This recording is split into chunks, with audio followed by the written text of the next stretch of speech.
नमस्कार, बहुत स्वागत है आपका। आप देख रहे हैं द न्यूज, आपके साथ मैं सृष्टि मिश्रा। आज देखिए चर्चा होगी राहुल गांधी की। सदन में पहली बार उन्होंने कुछ बोला और देखिए लोग इंतजार कर रहे थे कि क्या पता राहुल गांधी कुछ अच्छा बोले, लेकिन राहुल गांधी ने एक बार फिर से ऐसी बेबुनियादी बातें कर दी है जिसकी चर्चा हो रही है, जिस पर किरण रिजिजू भड़के, स्मृति ईरानी भड़की। यहां तक किरण रिजिजू ने यह तक कह दिया कि आपको देश से माफी मांगना चाहिए, क्योंकि मणिपुर पर देखिए राहुल गांधी ने कहा दर्शकों कि मणिपुर में हिंदुस्तान की हत्या हुई, आपने भारत माता की मणिपुर में हत्या कर दी। फिर क्या था, राहुल गांधी का भाषण समाप्त हुआ और यहां पर कैबिनेट मिनिस्टर्स उनके ऊपर भड़क उठे कि मणिपुर में 7 दशकों से कांग्रेस ये करवा रही है, कांग्रेस को पूरे देश से माफी मांगनी चाहिए, मणिपुर के लिए आप सब जिम्मेदार हैं। और देखिए राहुल गांधी ने केवल आज अपने भारत जोड़ो यात्रा की बातचीत की है और एक मणिपुर का मुद्दा उन्होंने ये भी कहा कि देखिए उन्होंने स्पीकर को ऐसा कहा कि आपको डरने की जरूरत नहीं है, मैं आज ज्यादा नहीं बोलूंगा, केवल 1-2 गोले और बम छोड़ूंगा, ये कहा है राहुल गांधी ने, जिनकी संसद सदस्यता सोमवार को ही बहाल हुई थी। देखिए कुछ भी बोल जाते हैं और इसी वजह से शायद कल अविश्वास प्रस्ताव पर उन्होंने चर्चा नहीं की। आज राहुल गांधी की पहली चर्चा हुई दर्शकों, और देखिए यहां पर भारत माता की आपने हत्या कर दी और हिंदुस्तान की हत्या हुई है। चलिए इस पर ज्यादा बातचीत कर लेते हैं और हमारे साथ मौजूद है बातचीत करने के लिए रवि रावत जी। बहुत स्वागत कराना चाहूंगी मैं उनका। तो आपका बहुत स्वागत है रवि जी। और देखिए आज दर्शकों को बताइए कि राहुल गांधी का जो इंतजार पूरा सदन कर रहा था कि कुछ अच्छा बोलेंगे, अब भारत माता की हत्या की बात कर दी और देखिए उसके बाद लगातार सांसद जो थे वो भड़क भी उठे। इस पर आपकी क्या टिप्पणी रहेगी? क्या राहुल गांधी को एक बार फिर से यह मानना होगा कि बयानों से पहले उनकी स्क्रिप्ट अच्छी नहीं थी? सभी दर्शकों को मेरा प्रणाम। और अभी आपको मैं बताता हूं कि राहुल गांधी ने जिस तरीके से सदन में शुरुआत की, सब वेट कर रहे थे कि उनकी सदस्यता जो रद्द हुई, जिस तरीके से उन्होंने ओबीसी का अपमान किया कि शायद वो कुछ नए तेवर में आएंगे, कुछ नया बोलेंगे, लेकिन उनकी ढीली बड़ी शुरुआत रही। कभी वो कहते हैं कि मैं सावरकर नहीं हूँ, वो कहते हैं कि मैं माफ़ी, वो सदन में उन्होंने एक टाइम माफ़ी भी मांगी, मैं यहाँ पे अदानी पर बात नहीं करूँगा, सावरकर पर अपमान करते हैं, उन्होंने माफ़ी मांगी बिल्कुल। और स्पीकर का धन्यवाद किया, स्पीकर सर आपका बहुत धन्यवाद, मेरे को मेरी सदस्यता आपने बहाल कर दी। लेकिन जिस तरीके से आधा घंटे से कम समय में राहुल गांधी ने न तो ज़्यादा कॉमेडी कर पाए और एक बेतरतीब और एक शर्मनाक टिप्पणी वहां पर की, और जो भारत माता की हत्या की बात कर रहे थे, मणिपुर पर उन्होंने राजनीति की, और जिस तरीके से उन्होंने कहा कि मैं दिल से बोलूंगा, दिमाग से नहीं, तो उनका भाषण का ये परिणाम ही है कि वो दिल से बोले। उनके दिल में शायद नफरत के, जो नफरत का बाजार है, वो बोले नफरत के बाजार में मोहब्बत की दुकान, लेकिन उनके दिल में जो है वो नफरत दिखी मुझे। और जिस तरीके से उन्होंने भारत माँ, जो भारत माँ हम पूछते हैं उसकी हत्या की बात कर रहे हैं, जो भारत माँ अजर अमर, वो मतलब मर ही नहीं सकती, वो देवता समान है हमारे लिए, तो हम देवताओं कभी मरते भी नहीं है। और इस तरीके की बातें भारत माता के लिए कहते हैं, जिस भारत माता के लिए लाखों करोड़ों लोगों ने अपनी जान की बाजी लगा दी, जान न्योछावर कर दी, वो शहीद हो गए, उन्होंने अपने प्राण तक त्याग दिए। और राहुल गांधी कहते हैं कि मणिपुर में आपने हत्या कर दी, और हत्या तो इन्होंने की, भारत माता की हत्या के हत्यारे तो ये लोग हैं कि इन्होंने 1947 में जिस तरीके से भारत को तोड़कर अपने को प्रधानमंत्री बनने के लिए नेहरू और जिन्ना ने जिस तरीके से भारत को तोड़ा, इसके जिम्मेदार कोई नहीं बल्कि कांग्रेस पार्टी और गांधी खानदान, जो फर्जी गांधी खानदान कहूंगा, क्योंकि गांधी खानदान तो गुजरात में है, गांधी खानदान को नहीं, ये फर्जी गांधी खानदान है, इन्होंने इसके पीछे हैं। और उसके बड़े उसका उन्होंने राहुल गांधी, जो नेहरू हैं, उन्होंने अंग्रेजों के साथ मिलकर जिस तरीके से भारत के टुकड़े किए, जो अखंड भारत था उसको खंड खंड किया, उसके जिम्मेदार ये हैं। और आज ये कहते हैं कि जिस तरीके से इन्होंने ये कहा कि प्रधानमंत्री नरेंद्र मोदी 2 लोगों की सुनते हैं, जिस तरीके से रावण 2 लोगों की सुनते थे, मेघनाथ और कुंभकर्ण की, और इनको ये भी पता नहीं है, राहुल गांधी पप्पू ही हैं, कि वो कहते हैं कि कुंभकर्ण की बात कहाँ से सुनते थे, वो कुंभकर्ण तो 6 महीने सोता रहता था, और ये कहते हैं कि उनकी बातें सुनते थे। तो राहुल गांधी जिस तरीके की बातें कर रहे हैं, और मोदी जी अदानी और अमित शाह को उन्होंने यहाँ पर मेघनाथ और कुंभकर्ण की संज्ञा दे दी है। कुछ भी हो, जिस तरीके से चाइना का पॉलिसी है, चाइना का अभी न्यूज क्लिक पर खुलासा हुआ कि किस तरीके से चाइना भारत को बदनाम करने की साजिश करता है, राहुल गांधी भी उसी तरीके से स्क्रिप्ट कर रहे हैं।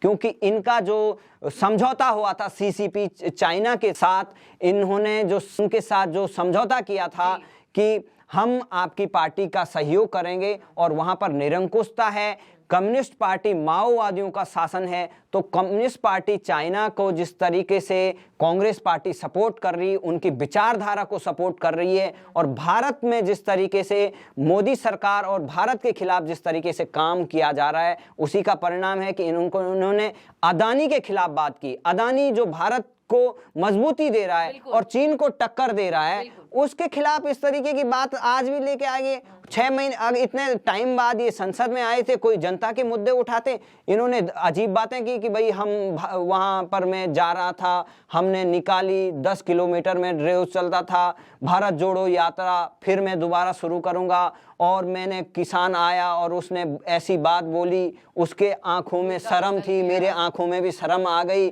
मेरे दिल में आ गया, पता नहीं क्या क्या ऐसी अजीब बातें कि कोई समझ के परे था कि राहुल गांधी बोल क्या रहा है।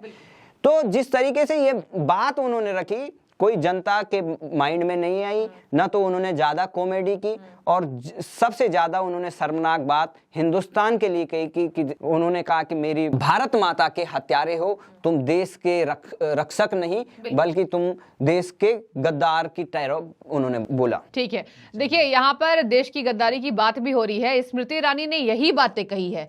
स्मृति ईरानी ने कही कि भारत के इतिहास में यह पहली बार हुआ है कि किसी ने सदन के अंदर या बाहर कभी किसी ने भारत माता की हत्या की बात नहीं कही है। और ये जो कांग्रेस पार्टी के तमाम सांसद वहां मौजूद थे, आपने देखा होगा, ताली पीट रहे थे। क्या ये कांग्रेस के तमाम सांसदों को भी स्मृति ईरानी की दो टुक क्या कहेंगे? इन्होंने कहा ये मणिपुर पर बात कर रहे हैं, मणिपुर खंडित नहीं है, वो भारत का अंग है। और जो कांग्रेस पार्टी के तमाम नेता सदन में बैठकर ताली पीट रहे हैं, मैं कहना चाहूंगी कि वो लोग देश के गद्दार है। ये कहा है कैबिनेट मिनिस्टर स्मृति ईरानी ने। क्या कहेंगे इस पर?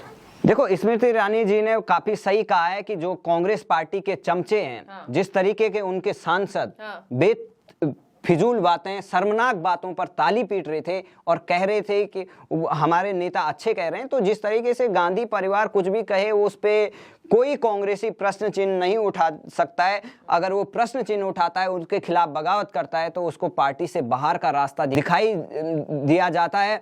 तो ये बहुत शर्मनाक बात है। आपको बता दें कि जिस तरीके से कांग्रेस पार्टी के शासन में ये आज 70-75 साल हो गए, ज्यादा से ज्यादा इसमें शासन कांग्रेस पार्टी का रहा, उन्होंने रूल किया, और जिस तरीके से उन्होंने भारत को तमाम चीजों में पीछे रखा। चाइना हमसे पीछे था, चाइना को आगे ले जाने के सपोर्ट भी नेहरू को जाता है, जिन्होंने हिंदी चीनी भाई भाई का नारा दिया, चाउन एन लाई के साथ हाथ मिलाया, और चाउन एन लाई चाइना ने हम पर पीछे अटैक कर दिया। और 1962 की लड़ाई में जिस तरीके से हमने मानसरोवर को खो दिया और इतना बड़ा भूभाग चाइना को दे दिया, और नेहरू कहते थे कि ये तो बंजर भूमि है। तो नेहरू की जो विचारधारा है, उसी विचारधारा को राहुल गांधी आज ले जा रहे हैं। और मणिपुर में जो दंगा कब नहीं हुआ, मणिपुर ये जो नॉर्थ ईस्ट के कांग्रेस के समय में तमाम असम के दंगे हुए, तब असम के दंगों के टाइम क्या इन्होंने ये बात रखी?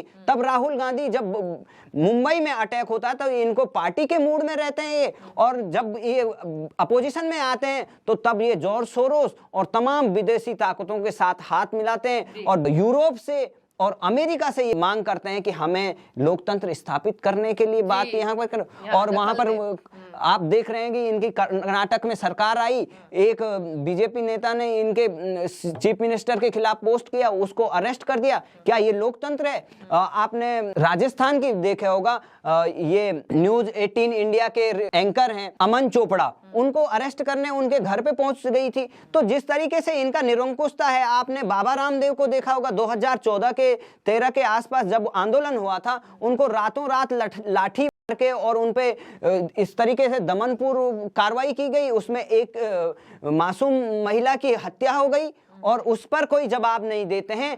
आज अगर कोई भी कार्रवाई होती है, वहां पर जिस तरीके से जो दंगा हुआ वो दंगा क्या परिणाम था? मणिपुर में दंगा एक कोर्ट का ऑर्डर का बाद हुआ, और कोर्ट के ऑर्डर को इम्प्लीमेंट करना गवर्नमेंट का काम है, और उस पर राहुल गांधी राजनीति करते हैं। तो राहुल गांधी सिर्फ और सिर्फ चाइना के एजेंडा को आगे ले जा रहे हैं, और राहुल गांधी ने वही किया। और भारत माता के खिलाफ जिस तरीके से ये शर्मनाक टिप्पणी की, उनको लोकसभा के स्पीकर ने उनको आईना भी दिखाया। लेकिन राहुल गांधी ऐसे परिवार से आते हैं कि उनको कोई कानून नहीं है। वो हर चीज ये कहते हैं कि कोर्ट में भी कहते हैं कि मैं माफी नहीं मांगूंगा, मैं सावरकर नहीं हूं।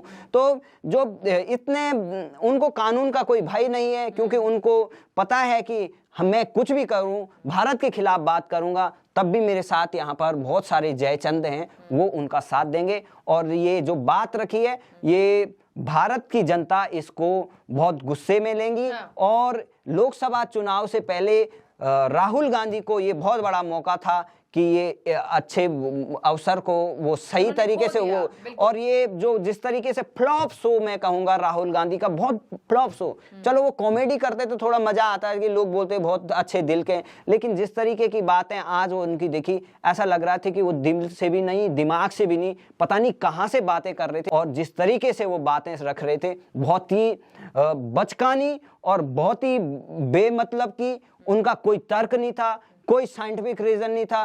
कल ही जो मुंह में आ रहा है कि एक महिला आई थी, उसने मेरे को तपाक से बोल दिया, मैं समझ गया वो बेहोश होगी, मतलब कोई उसका तथ्यात्मक बात नहीं है। और वो बात महिला को सम्मान के तहत नहीं बोल रहा है, उससे बोल रहा है, उससे तो अपने हम उम्र के महिला, उनसे बोलना चाहिए था। तो राहुल गांधी न तो संज्ञा सर्वनाम, न तो व्याकरण कुछ जानते हैं, न ही वो ये देश की आत्मा को जानते हैं। तो राहुल गांधी फिर पप्पू साबुत हो गए हैं, और राहुल गांधी का आज का शो बिल्कुल ही फ्लॉप है। मेरी तरफ से -0 नंबर देना चाहिए राहुल गांधी को, माइनस। राहुल गांधी ने ये अवसर खो दिया है। और राहुल गांधी, विपक्ष वाले भी आज बड़े खुश होंगे कि जो इंडिया गठबंधन वाले की राहुल सोच रहे थे कि ये, तो अब मुझे लग रहा है वो भी बड़े बेचैन हो गए कि यार ऐसा हमारा प्रवक्ता होगा तो हमारे गठबंधन का क्या होगा। कि अच्छे मौके पे आज विपक्ष के पास था कि वो महंगाई की बात करते, तमाम और चीजों की बात करते, वो न तो कहीं ये चीज बातें, क्योंकि बात यही है, महंगाई पे बात अब कैसे कर सकते हैं। कर्नाटक में लगातार ये महंगाई बढ़ाते जा रहे हैं, ये हिमाचल में लगातार बढ़ाई जा रहे हैं, और किसानों की हालत हिमाचल में भी खराब है, सेब की फसल वहां भी बर्बाद कर रहे हैं। तो कांग्रेस पार्टी के पास कोई भी, उनके पास कोई वो नहीं है कि भाई वो हमें ये बताए, कि जनता को ये बताए कि हमारे पास ये उदाहरण है। कहाँ है उनके पास उदाहरण? उनका खजाना लगातार खाली हो रहा है, जनता को एक हाथ से दे रहे हैं, दूसरी जेब से डबल लूट रहे हैं। तो कहीं भी इनके पास देने के लिए कोई, इनके पास रोल मॉडल स्टेट नहीं है। बीजेपी के पास मोदी मॉडल गुजरात का था, वो गुजरात मॉडल आज नंबर 1 पे है। तो जिस तरीके से गुजरात मॉडल हमेशा लगातार आगे बढ़ता जा रहा है, और मोदी ने करके दिखाया लगातार, ये दूसरे टर्म में भी जिस तरीके से आगे काम हो रहा है, तो विपक्ष के पास कहीं नहीं है। बिहार में दुर्व्यवस्था है, तमिलनाडु में है, केरल में है, बंगाल में है। तो जो ये सब परिवारवादी पार्टी जो आज क्विट इंडिया मूवमेंट चला रखा है भारतीय जनता पार्टी ने, उसी का परिणाम है कि ये कांग्रेस पार्टी के लिए और विपक्ष के लिए बहुत बड़ा मौका खो दिया उन्होंने। और राहुल गांधी अब सोच रहे होंगे, और उनको उनके ट्यूटर भी समझा रहे होंगे कि भाई तुमने तो पूरा बेकार कर दिया है, क्योंकि अब वो ना उनके पास ताली बजाने का टाइम है ना, और बीजेपी वाले एक के बाद उनकी बखिया उधेड़ेंगे, और भारत माता का जो सेंटीमेंट है वो जनता के बीच जाएगा। और ये जिस तरीके इन्होंने बातें रखी है, पूरा आम जनमानस इनके खिलाफ होगा। और ये भारत माता पर जो इस तरीके से कटाक्ष और शर्मनाक टिप्पणी की है, राहुल गांधी को जवाब देना भारी पड़ जाएगा। और जो ये हिंदी बेल्ट को टारगेट करते हैं, भारत माता वहां पूरब से पश्चिम, उत्तर से दक्षिण, इनको जवाब देना भारी पड़ जाएगा। तो अब राहुल गांधी का ये बहुत बड़ा अवसर आज खो चुके हैं। ठीक है, तो देखिए यहाँ पर यही बातें कही जा रही है कि राहुल गांधी ने एक अच्छा अवसर खो दिया है। इंतजार था सदन के तमाम लोगों को, भारत की जनता को, कि क्या पता आज ये एक बार जनता के मुद्दे उठाए, लेकिन कहां से उठाएंगे। इन्होंने तमाम जहां इनकी सरकारें हैं वहां पर जनता के मुद्दे को ही गुल कर दिया। तो बहुत धन्यवाद आपका डिबेट से जुड़ने के लिए। और देखिए, जानना चाहूंगी अब जनता से मैं कि आप इस टिप्पणी को किस तरीके से दिख रहे हैं कि इन्होंने भारत माता की हत्या मणिपुर में कर दी है? जरूर जवाब दीजिएगा। बहुत शुक्रिया।